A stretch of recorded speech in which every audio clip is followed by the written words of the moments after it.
Alright guys, welcome back. Time for another video, and we're going to be talking about another movie. I do still eventually want to branch out into some other things, some music and stuff like that, but I was playing with ideas and it's just going to be a little more difficult, a little more involved, and so I thought I'd cover this movie now before it goes too long without posting anything. So today I want to talk about a movie that goes right in hand with Obsession in the sense of release. It's really big, I really loved it. We're of course talking about Backrooms. The Kane Parsons movie set a lot of records for the youngest director with this kind of success in a movie, and I think this movie really deserved it. I mean, this movie was really good. There's a lot to get into, and I do want to kind of talk about some of the general themes of the movie, but that's going to be towards the end. I kind of want to open with a similar breakdown to when we did Obsession. We're going to talk about the characters. We're going to go through the four characters, the kind of four. I got to put my hand like this, I suppose. The kind of four main characters of the movie. We're going to start with Clark, who's kind of the protagonist, the main character of the first part of the movie, the first half. And then this movie does something kind of special where I would say about halfway, maybe 2/3 of the movie, we kind of switch focus of the main character role to Mary, the therapist, Clark's therapist, and also just a character that we almost get more insight into than we do about Clark. And her character kind of takes the main character role in the latter half of the movie. Then we're going to talk about the two side characters. They really don't get the screen time to really understand their motives and what's going on. I'm of course talking about Kat, and then we're going to talk about her boyfriend. I honestly forget his name, but the cameraman, the camera guy. I think if you've seen the movie, you know what I'm talking about. And we're going to talk about him. And he kind of reveals one piece of information that is definite about him, but maybe leaves a little bit to be wondered about Kat. Doesn't really explain much there. But anyway, we're going to talk about them kind of briefly, just because of the screen time. And then I want to talk a little bit about some of the theories and themes of the movie. Sorry about that. Something dropped over in the other room. Unfortunately, a quick disclaimer, I like to kind of put some imagery on screen, but with Backrooms it's kind of hard. I don't know why, but like everything's really branded. I thought I was gonna I own the movie through like a streaming service. I thought maybe I would just grab some screenshots off of there, get some higher quality stuff. But apparently you can't do that. I don't know if it's copyrighted or whatever, but literally no recording of my screen will actually pick up the movie. It's just like a black screen. So unfortunately, this video is gonna be a little lacking in the imagery department. I was hoping to have that kind of visual context while I'm talking, because to break it up, so it's not just me talking for 20 minutes, but unfortunately, it looks like you're stuck with me for a lot of the time. I'm going to put up some images. Some of them might be from like the games or King Parsons' original web series. And so you just kind of bear with me. I'm just trying to get some of the imagery in there just so you can kind of put yourself in this scenario, in the scene, so to speak. But a lot of the imagery won't actually be from the movie. Sorry about that. There's only so much I can do, I don't want to step on any toes or get myself into copyright issues. So just be aware of that. But anyway, with all that out of the way, let's break into the characters and let's start with Clark. So Clark is kind of the main character, and there's a lot of things about Clark. So the first time I watched it, I was really in how would you put it? I was really sitting in the aesthetics of the 80s and kind of the people and just how, the different culture that was around at that time in the 80s. And so the first time I watched it, I didn't really think Clark was that wild of a person. Being an alcoholic, having a divorce, being kind of mean to your wife, from my understanding, wasn't the rarest thing to be in the 80s. Now, it's no defense of him, but for me, the first time when he has his break, like, kind of around the little before the dinner scene, apparently, it felt a little abrupt to me. I felt like I had missed some big things for him, that really changed who he was. But upon a second and then the third viewing at home, I really saw it. I really saw Clark's issues. They felt very apparent. Now, again, I will say that in the time where the movie is set, in the 80s in America, unfortunately, it just wasn't that rare to be someone like Clark, but it doesn't change the fact that when someone with that psychology or those kind of mental health issues or personal beliefs, when they get thrown into the back rooms, I mean, as we see in the movie, things get crazy. So I'm trying to decide what I feel like I can safely assume about Clark's character and what I feel like we have enough clues for to really say about him.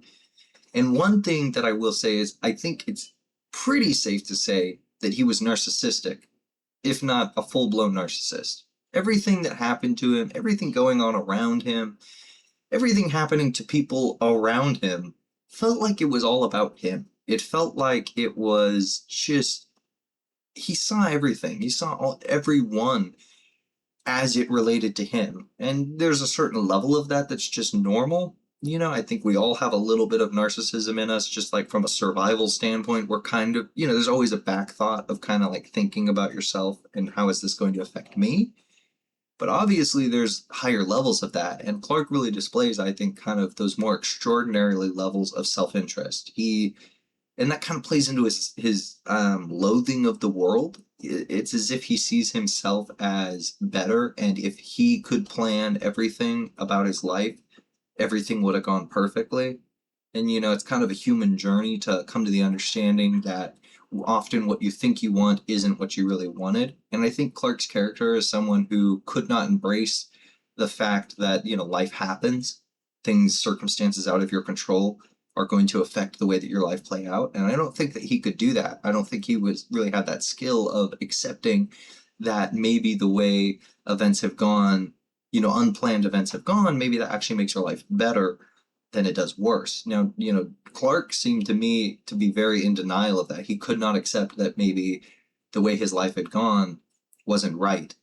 So for instance, I guess what I'm relating, kind of talking about is his dreams of his career, like in architecture and stuff, and then his kind of resentment for his wife, his apparent resentment of his wife for maybe school taking longer than she expected. I don't really know what was going on there, but clearly things weren't going to plan, maybe not initially what they had talked about. And then Clark was, really taking that out on her and the world and the circumstance rather than just kind of accepting it's like life doesn't go to plan. You have to do the best that you can with what you got. And he just can't accept that. And so I think, there's some level of narcissism there. And I also think that there was a tone to Clark, which again is hard to tell if it was just him specifically or if it was kind of just a statement of the times. But he came across pretty misogynistic, I would say.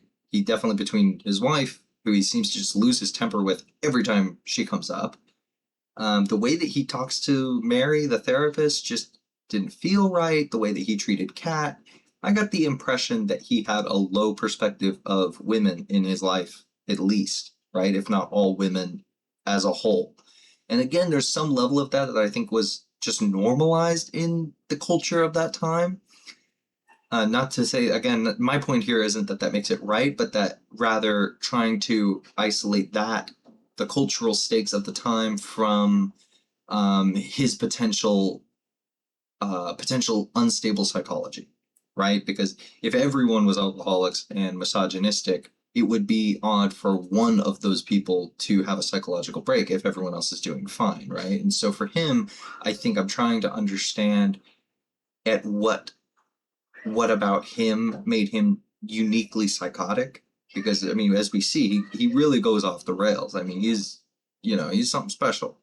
And so I'm trying to understand that. And to be honest with you, even after 3 times watching the movie, I'm still struggling. And it's not, again, it's not that I'm not seeing how horrible he is. It's that I'm trying to find in him what was the thing specific. Because unfortunately, in my understanding of the times, it wasn't uncommon for you to be an alcoholic. It wasn't uncommon for you to always prioritize your career over your loved ones or your partner. And it wasn't uncommon for you to have angry words with your partner. It just wasn't as frowned upon at that. I mean, this is still a time where we're teaching parents to spank children and hit them and stuff like that. So it's like I'm trying to take his character in the context of the time in which he exists. And yeah, it's difficult to really tell what was uniquely horrible about him and what was just a product of the current culture. And there may very well be the element of the movie that anyone at that time or in that psychology would have gone psychotic in the Backrooms. But it's difficult. So, Clark's character is very interesting. I think he's someone who ascribes also to the belief that I think is detrimental to most people that ascribe to this belief, but it's a belief that you are born the way you are. You have a set disposition to the world. You see things a certain way, you think of things a certain way, and I think that's who Clark was. I think he believed that it's just the way he's wired. That's where I'm pulling that from. I think he's someone who ascribed to the belief that he was born to be whiny, to be rageful, to resent the world, and I don't think it's not very empowering perspective to have, and so I think he really limited his ability to change or create change in his life. I will say one thing that I see kind of often online. People really speculate that he was abusive to his wife, and now I definitely think from what we see of Clark on screen, his temper and everything, I think it's very possible that he did. But I just want to point out that if you're seeing that online, just remember that is speculation. That's never stated. That's never confirmed. There's nothing that ever says that. So we don't actually know that he was like that far into the deep end before his psychotic break. I just thought that's interesting because everyone online that I'm seeing kind of takes that as fact as like he was abusive. And I don't, it's very easy to make that leap. I understand why you're saying that, but at the same time, we don't know that. Another thing that I will say about Clark before I kind of move on, because again, I'm kind of looking for your guys' discussion around that of like as how much of that was uniquely his messed up psychology and how much of that was just the psychology of the cultural time. Um, Anyway, before I move on to that, though, I wanted to point out another thing that's kind of inconsistent I'm seeing online is when Clark comes back to his therapist after going to the back rooms, and he's clearly manic. He's yeah, fidgety, he's rash, he's making like really quick movements. He also seems like almost like excited, like he's got this like childlike excitement about what he's found. Um, there's that element. And when he comes back and tells Mary about going in, he makes a specific comment and she asks him, are you drunk? And he says, why do he says something mean or, just kind of weird. But he ultimately says, I haven't had a drink since Friday. Maybe that's why I look like shit or something like that. And to me, that implies that he couldn't have been, I'm assuming that he stopped drinking the night he went into the back rooms. I'm assuming that the when he was in bed in the furniture store drinking, that was probably his last drink. Then he went into the back rooms on like Friday night, and then so I'm assuming that when he went back to Mary, he couldn't have been in the back rooms for more than a week. I'm assuming it can't be much later than the following Friday because I don't think that statement doesn't make sense if he had been in there for like if he had been going there for instance for months and stuff. But there's also speculation on my end there. I'm kind of speculating that he stopped drinking as soon as he found the back rooms. That's just kind of the vibe I got from his character, was that when he found this kind of new frontier, this new, what do you call that, dimension, that like excitement of that kind of replaced what alcohol was in his life. That's how I understood it. And I'm speculating there, so I'm aware I'm speculating. But I see a lot of speculation online that at that point he had been in the back rooms for months. And I don't think so, because again, I go back to that key statement where he said, I haven't had a drink since Friday. And for me, the way the character was moving in that time, he had only been in there for, anywhere from 1 to 7 days, right? And so his psychological descent or, degradation was pretty quick, I would say. And then obviously when Clark makes his final transition into the full-on psychopath that we see at the dinner scene, that's after an unbeknownst amount of time. But as someone I was talking to about the movie, when we went and saw it, they pointed out that there wasn't that much mail at the front of the store when Mary goes back. So even then, he couldn't have been in too long, and he would have seemed to have still been coming out more, bringing more furniture out, as well as he must have come out to call Mary and tell her that he wasn't coming back to therapy. So there's definitely something going on there, but I see a lot of people online saying that he was in there for months on end, and I don't think so. First, the comment about stopping drinking on Friday implies to me that he wasn't in there longer than a week. And then the amount of mail on the front step, I would say didn't look like more than maybe 2 weeks worth of mail. And you have to remember, in the context of this time, people aren't emailing, they're sending you letters. This is an active business, a relatively large business. And so it's presumed that you would get a considerable amount of mail every day. And so the pile of mail that we see outside isn't much in comparison. Like, it couldn't have been too long. So I would say that Clark was in there tops in total no more than a month maybe. That's how I saw that. And online, everyone goes a very different direction, and it seems that he's in there for months on end. And I didn't see it that way. But here's room for speculation. I'm running really long. I took a while to talk about Clark, so we're going to try and get through this. Hopefully this video isn't like super long, but I'm going to try to get through this a little quicker. I don't think I have much more to say about Clark. Again, there's a lot there. He's clearly disturbed and horrible, but again, trying to isolate it from the culture of the times and what was his uniquely fucked up psychology is just kind of difficult for me, and I couldn't, honestly, I was kind of struggling to dissect that. So hopefully, if some of you are a little more familiar with where we were at, where the culture was at that time in the 80s, and and stuff like that, maybe you noticed some things about Clark that I didn't. I'm kind of looking forward to hearing that, and hopefully I can understand Clark a bit better as well, because right now he's still a little vague for me. Mary is a pretty different character. In my opinion, she didn't really display too many signs of like a messed up psychology. The only thing we really see that hints at that was when she takes some substance. And I will point out, some people I notice have said that she's like on meds, but I don't know anyone who has meds that keep them in a baggie, like a Ziploc bag, hidden away in their office cabinet. Typically, if you're on medication, it's in a little orange vial, little container, and it's in the bathroom cabinet in pretty clear sight. Your name's all over it. And so the fact that she went and took pills, like an unnamed substance, out of a Ziploc bag in her office, kind of makes it seem to me that maybe she was on something a little more illicit than pharmaceutical medication. Or maybe she was stealing meds from her own practice. I don't know.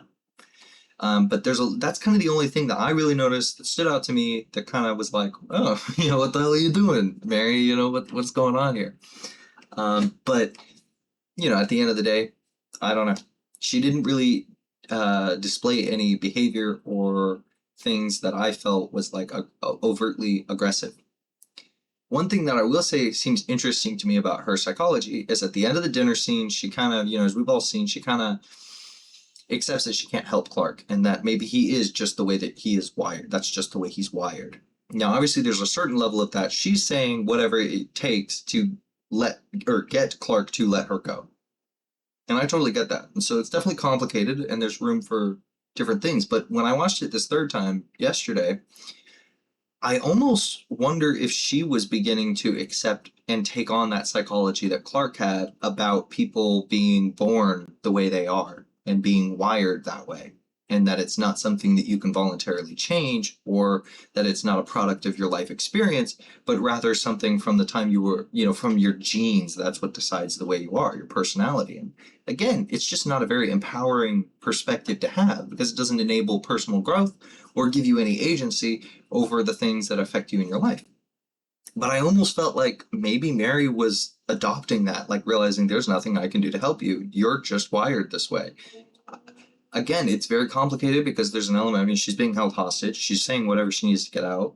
Fair enough. Maybe that's it. But I did just kind of notice that on my third viewing. It's like, I wonder if she was adopting his psychology in that sense. Other than that, with Mary, we spent a lot of time on her childhood, but I really struggled to make sense of what it meant other than to demonstrate that she had trauma, that she had her own loop that she was in. Obviously, we get that really cool end interrogation scene with her and Phil. Unfortunately, doesn't explain too much about her character for me. And I think there's an element here where I'm not doing a very good job of reading into it. And maybe my perspective is just not really good at interpreting this movie. So I'm hoping you guys can help me out there a little bit in the comments. But that's kind of what I got out of Mary. I think that, you know, she tried to turn her trauma into something to help people, and then it kind of felt like they almost left her with the realization that she couldn't, and that some people are just wired that way. I'm not a big fan of that perspective, so I'm kind of hoping that isn't what the movie was trying to say with her. But at the same time, it did feel kind of implied. So I don't know. There's so many elements in the movie, and there's so many characters bouncing off of each other that, and elements affecting why characters are acting the way they are. It's kind of difficult for me to really, you know, make too many points. With Clark, again, I feel pretty confident in saying that he's at least displays narcissistic behavior, and I would definitely say misogynistic behavior, just in the way that he talks about his wife or his ex-wife, and kind of treats Kat. He just kind of treated her like a, yeah, I don't know, almost just like an employee, just like a Roomba. You know, go clean that, go do this, go do that. Can you do this? Can you do that? It just didn't, you know, not a lot of courtesy, not a lot of respect given to someone. So that's where I felt like he was doing that. Mary, again, I just didn't feel like displayed a lot of that. The only kind of, you know, negative trait I felt like she displayed was, again, the potential substance abuse, but also maybe just a little bit of a, what do you call it, a tendency to go to disassociation, which, you know, is a very useful mechanism for people who experience trauma. But it's also, you know, when you're no longer experiencing that trauma, it can be detrimental to your life because you constantly disassociate from situations that could be yield self-improvement for you or growth or learning. And so, you know, but it's a very normal thing. It's a very, you know, there's a reason people do that. They disassociate. And again, she had a traumatic childhood that would reasonably make someone disassociate. And so I don't think that it hurt anyone. She never, you know, it never came across in a way that was harmful to others. So, you know, for that reason, I just don't really think that she did anything wrong. That's pretty certain. I'm pretty certain that Mary didn't do anything wrong in the movie. Clark's pretty clearly the bad guy, and it's kind of characterized in their still lives. If you can call Captain Clark a still life, I don't really understand that so much. Gosh, I'm running long, guys, so bear with me here. Let's get to the two side characters. Luckily, these guys are kind of shorter. Kat, the employee, Clark's employee, she works at the Ottoman Empire. Again, we don't really have screen time, so I really can't say much about her. So I'm going to kind of move into the camera guy, her boyfriend, and then there's a little context there that might give us some context to them. But yeah, other than that, not a lot. She's a side character, and I personally really liked Kat. I really liked her boyfriend, and I really wanted, you know, good things for them. But unfortunately, that didn't happen. And there's a lot. I mean, I really am curious to know what happened to Kat. Kind of, I'm like morbidly curious, I suppose, because it's like I kind of don't want to know what happened, but at the same time, I'm pretty damn curious. It definitely got my curiosity piqued. Cameraman, Kat's boyfriend, is again kind of vague, kind of barely on screen, but there is one moment when he goes into the back rooms for the first time. Kat comes in and asks, "Do you think Clark dosed us?" He says, "No, we're not high. I would know if I'm on drugs." And she says, "You are high," and he goes, "Weed doesn't count," implying to me that he's done illicit substances, stronger substances, right? I don't, you know, the 80s was also famous. You know, the 80s was famous for many things, but it was definitely famous also for psychedelic drugs, and the invention of like cocaine was on the rise, and a lot of substances. And so there's a lot of potential for at least the camera guy, Kat's boyfriend, to be involved with illegal substances. And so I'm kind of assuming that maybe Kat was as well. But that's really less confirmed. She didn't really come across that way, whereas the camera guy kind of did come across as like maybe someone who does drugs. Kat didn't, so I don't really think that's what was going on, but I definitely think the camera guy was on substances, and I think that explains his behavior of why he was just so willing to go along with Clark's plan and everything. I will say also in relation to Clark and these two like employees or employee and freelancer, whatever the situation was, I see a lot of people really putting it on it that like Clark did not care about them, and that's why he brought them into the back rooms. For me, it was a little more nuanced, just because I felt like, now if I found the back rooms in like my place of employment, I would be like, I don't even know what I would do. There's something about it that there's like this call to adventure, this sense of a new frontier. new discovered land. There's something about that that's very intriguing and exciting. So there's some grace I give there to Clark in the sense that like I understand being excited about finding something like this. And he wasn't very forceful about making the two come into the back rooms with him. I didn't get the impression that he knew what was going to happen when he brought them in there. At the time, we're led to believe that Clark doesn't even know there is any kind of entity in there. For all, as far as he knows, he's still roaming an office building that's being kept secret for some odd reason. Kind of a weird perspective to have, for sure. But again, I'm giving him a little grace just because I think he was kind of blinded by the excitement of a new frontier.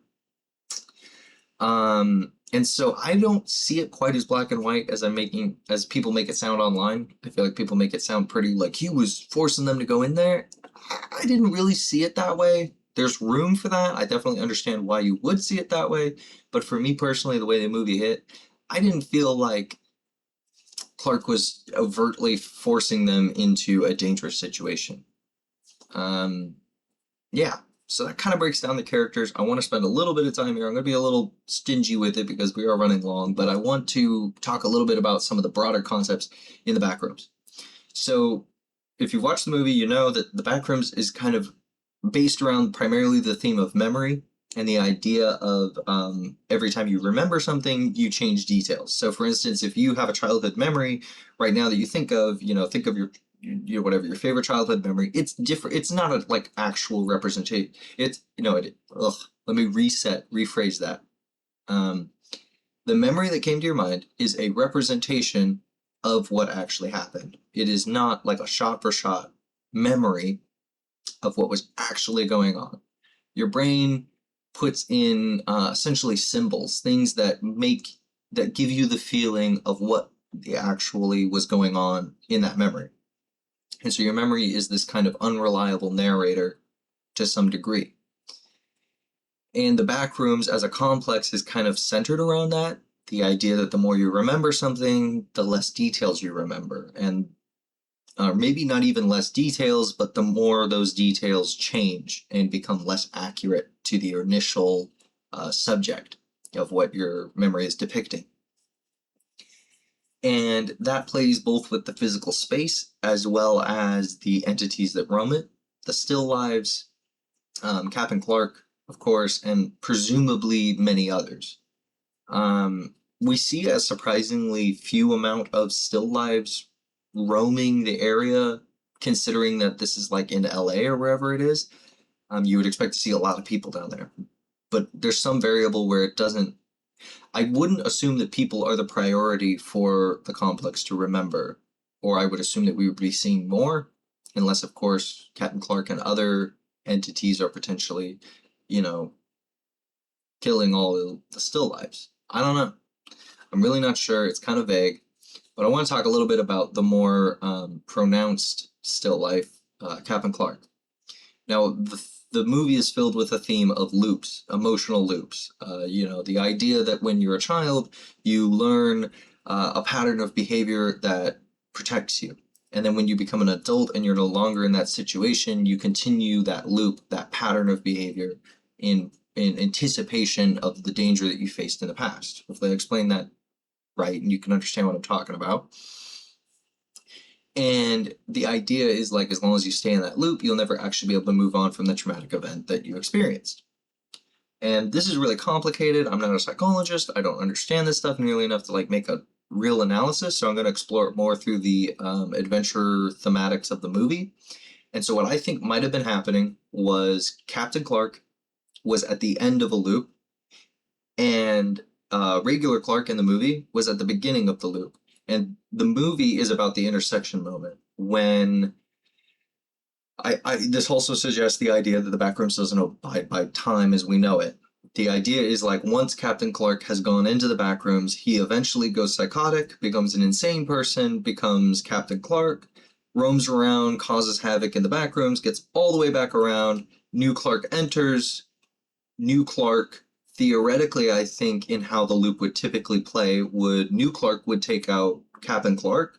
Captain Clark would go. New Clark would live in the Backrooms, become psychotic, turn into Cap and Clark, slowly over time would become melded and, I don't know, mutate into what we know as Cap and Clark, go all the way back around, new Clark enters, and it's like this time loop.